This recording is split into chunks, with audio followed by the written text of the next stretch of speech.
جو سننے کو ملا سن لیا، جو پڑھنے کو ملا پڑھ لیا، جو دیکھنے کو ملا دیکھ لیا۔ کون بول رہا ہے، بولنے والے کا عقیدہ کیا ہے، اس کی کوئی پرواہ نہیں۔ بس اپنی طرف سے جب فیس بک کھولا یا کوئی بھی چینل کھولا، اب اس پہ جو بھی کلام کرنے والا ہے، اگر اس کی شکل پسند آ گئی یا اس کی آواز پسند آ گئی یا اس کا انداز پسند آ گیا یا اس کے دلائل دینے کا طریقہ پسند آ گیا تو اس کو سننا شروع کر دیں گے، قطع نظر اس کے کہ وہ ایمان کا ڈاکو ہے، وہ ایمان کا چور ہے یا وہ کون ہے۔ ایمان کی بربادی کی آج کے زمانے میں سب سے بڑی وجہ ہر کسی کو سننا اور ہر کسی کو پڑھ لینا اور ہر کسی کے پاس جو ہے وہ بیٹھ جانا۔ تو جو آدمی ان چیزوں میں پڑتا ہے بہت مشکل ہے کہ اس کا ایمان عقیدہ محفوظ رہ سکے۔ جبکہ حکم شریعت کیا ہے؟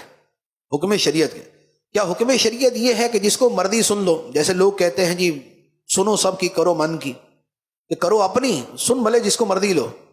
کیا دین کا حکم یہ ہے؟ نہیں۔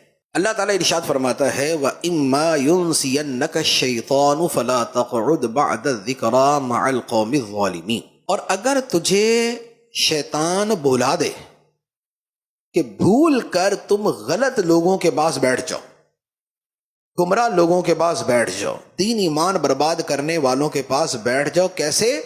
بھول کر۔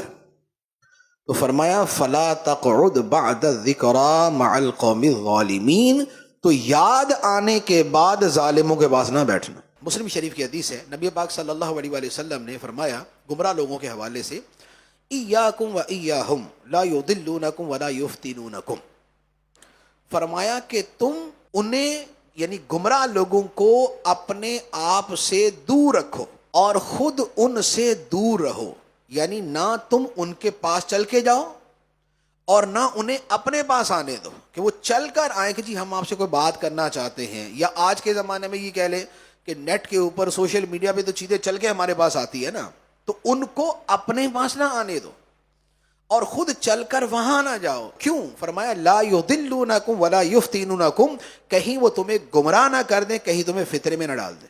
یہ کیا ہے کہ گمراہوں کو نہ سننا ہے نہ ان کے پاس بیٹھنا ہے۔ تو جب آدمی اپنے آپ کو ڈسٹینس پہ کر لیتا ہے، غلط بندے کو سنتا ہی نہیں ہے تو وسوسہ کہاں سے آئے گا؟